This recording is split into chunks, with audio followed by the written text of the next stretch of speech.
Meghan Markle is now reportedly considering taking on raunchy, provocative acting roles to save a Hollywood career that has, by almost every available measure, completely stalled. And I think that single detail, more than anything else that has happened over the past year, tells you exactly where things stand for the Sussexes right now. Let's go through exactly what has been reported, because the details matter. Radar Online published a piece quoting a source described as close to Markle, outlining what they called the changing landscape around her career. Save her failing Hollywood career, and you won't be surprised to learn it involves something she's very good at. Indeed, some would say one of the only things she's good at. Taking off her clothes. Yeah, that's right. A raunchy, sexy return is now being offered up by Meghan's agents as she looks for acting roles. According to this source, there is a growing recognition on Meghan's part that the avenues she once relied on are no longer delivering. Projects have fallen away, deals have changed. The landscape looks very different now.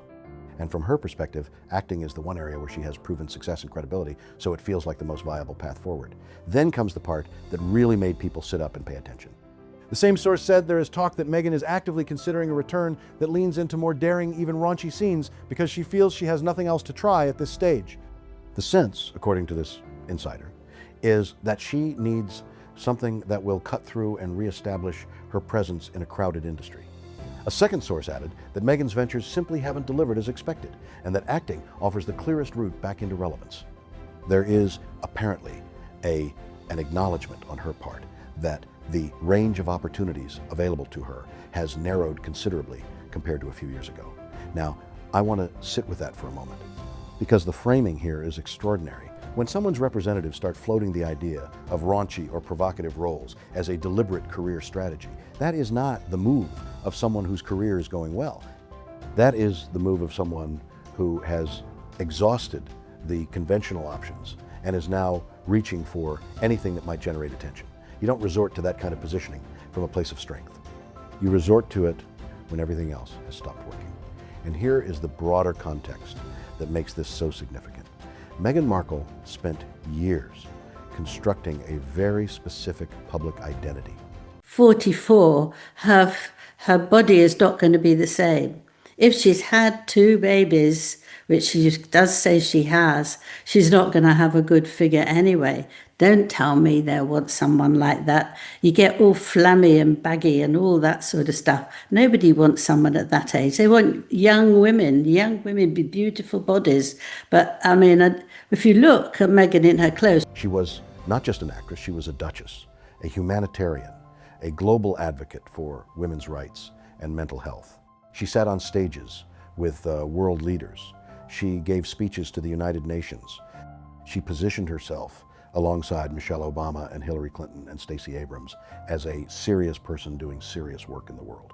The entire brand she built after leaving the royal family was built on the premise that she had moved beyond Hollywood into something more meaningful and more important. And now, the conversation her team is apparently having is about whether she should take her clothes off to get cast in something. The distance between those two positions is not just large, it is staggering. And it happened in a remarkably short period of time. Let's talk about Netflix, because this is where the story becomes even more revealing. From the neck up, lots of kisses and all that sort of stuff. But the body, forget it, unless someone else stands in for her, which does happen sometimes. Not for her, but just generally for older women. They want someone who has got a lovely body. We'll have to watch carefully. Yeah, indeed. And the problem is, Angela, there's so much with her career that is going badly. Harry and Meghan have been briefing enthusiastically about their role as executive producers on a new Polo drama series, presenting it as proof of their continued relevance and their ongoing relationship with the streamer. But the reality behind that briefing is considerably less flattering than it sounds. According to reporting from journalist Paula Froelich, Netflix will not allow the couple to work on a project alone anymore. Not after what happened with their previous output, the documentary series on Polo and Meghan's lifestyle show With Love. Meghan, both of which significantly underperformed in terms of ratings and audience engagement. The streamer has instead paired them with experienced production company Fake Empire, run by Josh Schwartz and Stephanie Savage. The actual writing is being handled by Francesca Gic, who wrote for the CW's Dynasty. Froelich reports that Netflix's position is essentially this: the polo world as a setting is a good idea, but Harry and Meghan cannot executive produce a project alone. What Netflix is doing, in effect, is buying the Sussex name and allowing them to be attached to something that real professionals are actually making. Think about what that means. The couple who arrived in Hollywood with a reported $100 million Netflix deal, who were presented as a creative force capable of producing compelling content, who announced project after project with enormous fanfare, those same people are now being managed like a brand logo rather than trusted as creative partners. Netflix wants their name on the poster. And I'm told, this is Paula Frolic, that Netflix won't allow the couple to work on a project solo anymore after the debacle of the low-rated Archewell shows, which included the docuseries Polo and Meghan's With Love Meghan. And to ensure success, the streamer has parked the couple who won the rights to the show with Josh Schwartz and Stephanie Savage's fake empire, Francesca X. Hugh. Netflix does not want them near the creative process. And the briefing that Harry and Meghan put out around this deal, presenting it as a triumph, as proof that things are going well, tells you a lot too. Because when the actual story is that Netflix doesn't trust you to produce anything without professional supervision, and your response is to issue press releases about your executive producer title, something has gone seriously wrong with the relationship between the story you are telling and the reality underneath it. Now let's talk about the As Ever brand, because this is the third strand of the story, and it is just as illuminating as the other two. Meghan has been working to develop this lifestyle brand, positioning it along the lines of Gwyneth Paltrow's Goop or Martha Stewart's Empire, the idea being that she becomes a trusted domestic authority, someone people turn to for advice on how to live beautifully and graciously. It is not a bad instinct as a business direction. The problem is the execution. This week, Meghan sent out an email newsletter to her As Ever subscribers, headlined with her easy, entertaining tips. The concept was sound, make it personal, share genuine expertise, invite people into your world. But the tips themselves were so generic, so utterly devoid of any real knowledge or original thinking that they undermined the entire premise. Here is what Meghan Markle, a woman who has lived in palaces and Montecito mansions and been photographed at the finest events in the world, offered as her wisdom on entertaining. Create an inviting welcome with charcuterie boards adorned with an assortment of jams, which, not coincidentally, she is trying to sell, and which is technically a fruit spread rather than a jam. Raise a glass by serving cocktails and mocktails in champagne coupes or elevated stemware with a garnish of citrus or mint. Set the scene with florals and your favorite playlist. Opt for short bud vases filled with tonal blooms, or one larger bouquet to create a beautiful ambiance. That is genuinely it. That is the content. Put flowers in a vase. Play some music. Serve drinks in nice glasses. And they just haven't. So it's all going down the drain. And the fact that she's pretending she can do, if you sort of look, as soon as something goes, she then finds something else, bigger, better, more money, lots more about it. And then, that all dies away and then something else. It's all sort of phony, isn't it? It's like the trips they do abroad. It's just phony, phony, phony. The person who sat next to world leaders and lectured them about women's empowerment is now telling her newsletter subscribers to consider using a garnish of citrus or mint. The gap between the self-image and the reality is almost comedic at this point. Anyone who has hosted a dinner party in the last 40 years already knows everything she just said. There is no expertise here. There is no genuine insight. There is no reason to look to Meghan Markle as an authority on any of this. And that is the fundamental problem with the As Ever brand and really with the entire post-royal Sussex project. Meghan keeps trying to be an authority on things she has no particular expertise in. She wants to be Gwyneth Paltrow, but Gwyneth Paltrow built Goop on a genuine obsession with wellness culture that she had maintained for years before it became a business. Well, nothing is working, Angela, because even this week, when she tried to get more personal with the As Ever brand, which is something that lots of people have been saying she needs to do, sort of along the lines of Gwyneth Paltrow and Martha Stewart, like, take us into your life. Actually reveal what you do. Like, make this personal, because people want to buy into you as a creator. I mean, I don't think people really want to buy into Meghan Markle, but she wants to be Martha Stewart.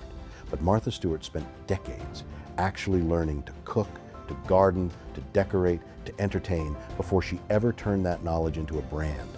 You cannot reverse engineer that kind of authority.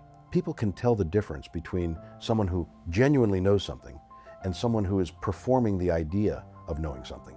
Now, let's step back and look at the broader pattern, because I think it is important to understand not just what is happening, but why it keeps happening, what the structural problem is that keeps producing these failures one after another.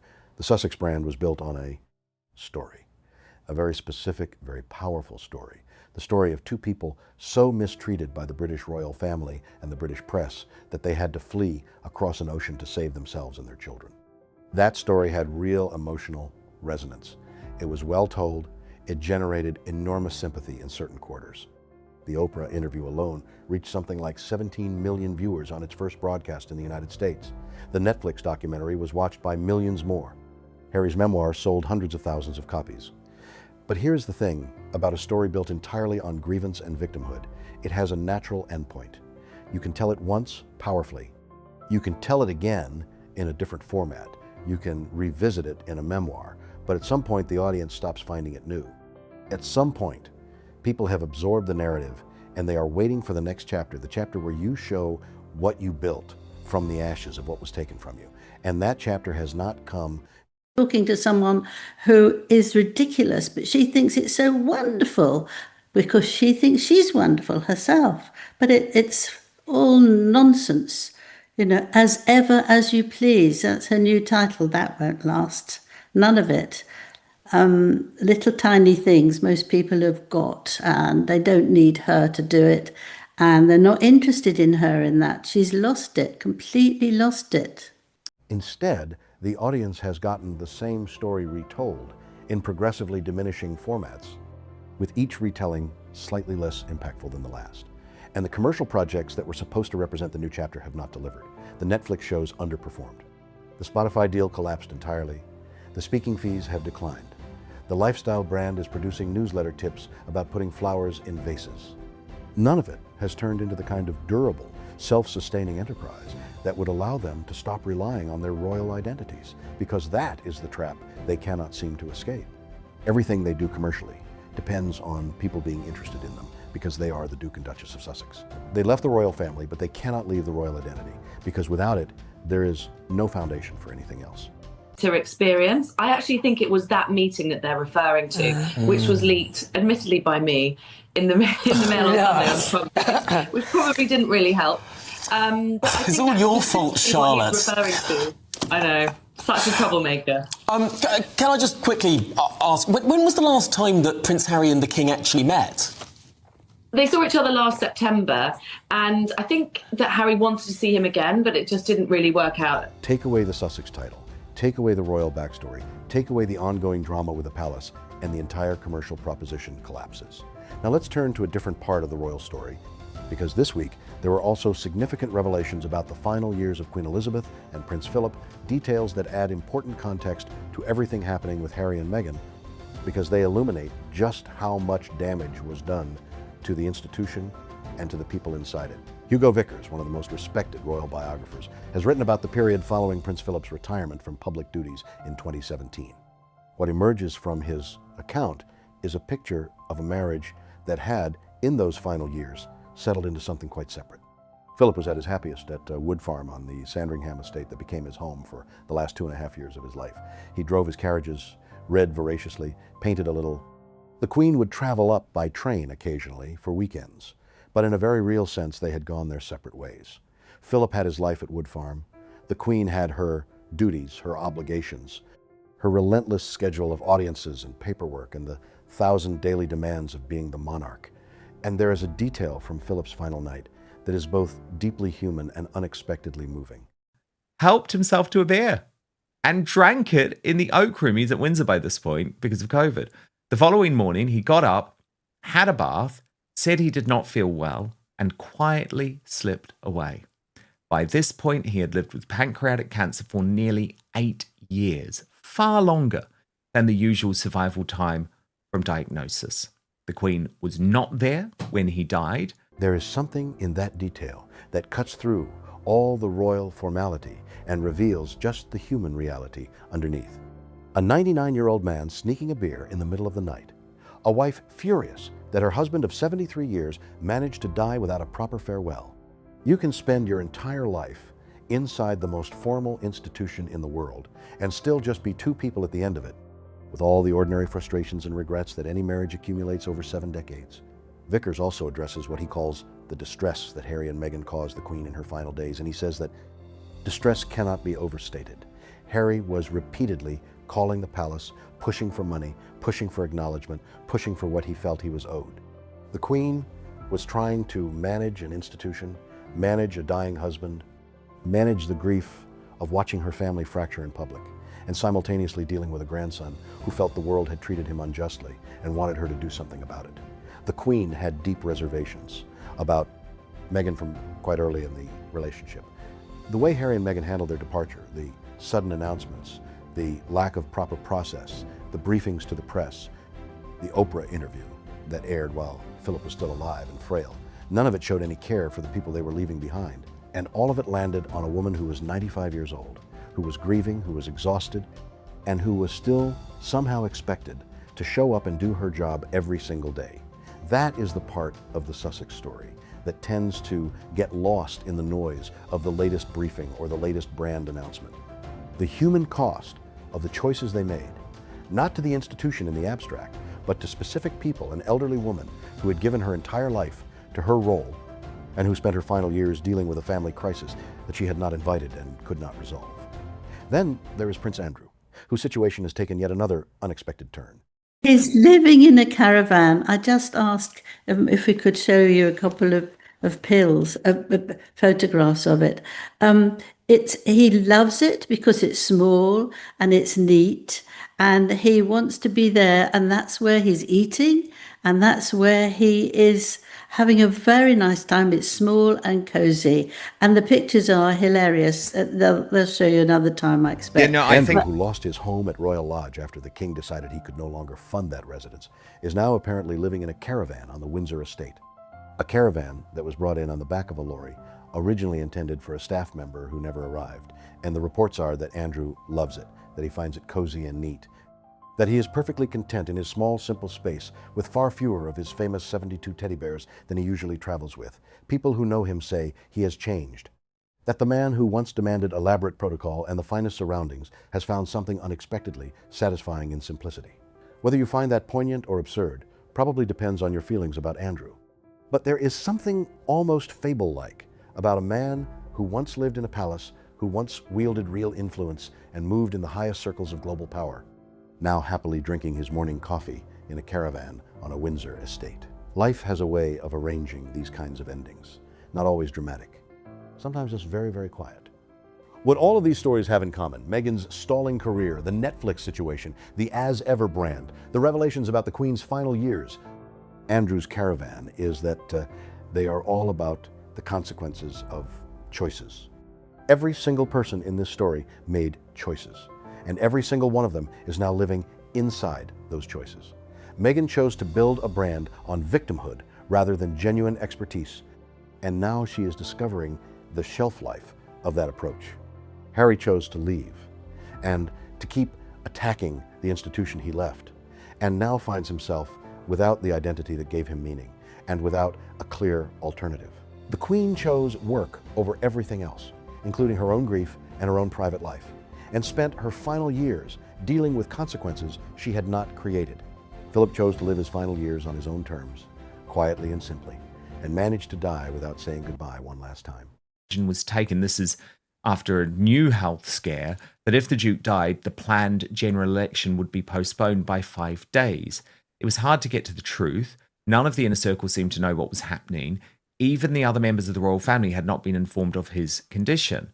Everyone prepared for the worst. Sky TV and ITN presenters went round with black ties in their pockets.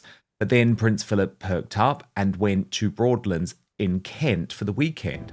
Someone Andrew said, chose the company he kept and is now living in a caravan. None of these endings were inevitable. They were all the products of choices made over years and decades, which is perhaps the most honest thing you can say about any of it. People are not simply victims of circumstance. They are also the authors of their own situations. especially when they cannot see it. The Sussex story is reaching an inflection point. The victimhood narrative has been told so many times that it has lost its power. The commercial ventures have not delivered. The celebrity friends have drifted away. Netflix has quietly downgraded them from creative partners to brand attachments. And now the conversation is apparently about provocative acting roles, because there is nothing else to try. That phrase keeps coming back to me. Nothing else to try. It is, in its way, the most honest thing anyone connected to the Sussex Project has said in years, because it acknowledges, however obliquely, that the plan has not worked. That the grand design, leave the palace, conquer Hollywood, build an empire, become untouchable, has not come together. The avenues have narrowed. The opportunities have diminished. The landscape looks very different now. And yet, the response seems to be more performance rather than genuine reassessment. More briefings, more brand announcements, more positioning. The gap between the story they keep telling about themselves and the story that the evidence tells about them keeps getting wider. And at some point, no amount of spin or strategy or provocative scenes is going to be enough to close it. Where it ends, nobody can say with certainty, but the direction is clear enough. Yes, because Harry was nagging the Queen for lots of money. He wanted it, and he kept on calling and said, wanting to be put through for her, and actually getting his own back for not actually doing so well within the monarchy. But that was his fault and Meghan's fault. But the Queen didn't like Meghan. She's made lots of comments about her, and that Harry was angry. And the only real question is whether anyone involved has the self-awareness to change course before the ending writes itself. Let me also address something that sits underneath all of this, because I think it matters and it rarely gets said directly. There is a version of Meghan Markle's story that could have been genuinely compelling. A biracial American woman who married into the most scrutinized institution in the world, who faced real hostility from certain sections of the British press, who found the constraints of royal life genuinely suffocating, who made the difficult decision to leave and try to build something on her own terms. That story has real human truth in it. It deserves to be told honestly. But the version of the story that actually got told was something different. It was maximalist. Every grievance was amplified to its furthest possible extreme. Every difficult moment became evidence of a coordinated campaign to destroy them. Every person who disagreed with them became a villain. The institution itself became the embodiment of racism and cruelty. And then, Angela, through this new Hugo Vickers book about the late Queen Elizabeth II, Yes, shocking. we've learned a lot this week about just how upset Her late Majesty was in regards to Prince Harry and Meghan Markle's treatment of her. But we've also learned, Angela, some quite amazing detail about the death of Prince Philip, who we knew had been suffering Mischievous. from, The Oprah interview presented a version of events so one-sided, so lacking in any acknowledgement of complexity or shared responsibility, that it alienated even people who had been genuinely sympathetic. And then the memoir, Harry's book Spare, did something extraordinary. It managed to make even people who had no particular loyalty to the royal family feel uncomfortable. Because the level of detail, the willingness to expose private conversations and intimate moments involving people who had no way to respond, the grinding, score settling, it felt less like the honest memoir of a man processing his trauma and more like a weapon being used in an ongoing war. And when you read the book alongside everything that has happened since, it is hard not to conclude that the war is not going well for Harry, because here is what the past few years have actually demonstrated. The British royal family has survived. King Charles, despite his own health challenges, is on the throne and conducting himself with dignity. Prince William and Catherine have become arguably the most popular members of the royal family in a generation. The institution that Harry and Meghan predicted was on the verge of collapse has not collapsed. It has, if anything, emerged from the Sussex crisis with its foundations more solid than they were before, precisely because the public watched how it handled the attacks and drew its own conclusions. Meanwhile, the Sussex project has contracted rather than expanded. The speaking fees are lower. The Netflix relationship is more constrained. The Spotify deal is gone. The celebrity friends have drifted. The cultural moment that briefly made them the most talked about couple in the world has passed, and what has replaced it is a kind of ambient background noise, a sense that whatever Harry and Meghan do next, it is unlikely to be as significant as what they once were. And I think there is a lesson in that trajectory for anyone paying attention. Grievance, even legitimate grievance, is not a foundation for a career or a life. It is fuel. It can get you moving. It can generate heat and light for a period of time, but it burns itself out. And when it burns out, you need to have built something real underneath it, something that can stand on its own, something that justifies the attention you are asking for based on what you are actually contributing, rather than what was done to you. Harry and Meghan have not built that thing. And that, more than any individual failure or misstep, is the real story of where they find themselves now. Not a villain story, not a simple morality tale about arrogance being punished. Just the story of two people who had an extraordinary opportunity, who chose to spend it on grievance rather than on building something lasting, and who are now discovering what that choice actually costs. The next chapter of this story has not been written yet, but if the past few years are any guide, it will be written by events rather than by strategy. Because the Sussex strategy, the constant briefing, the controlled narrative, the carefully managed image has repeatedly collided with reality, and reality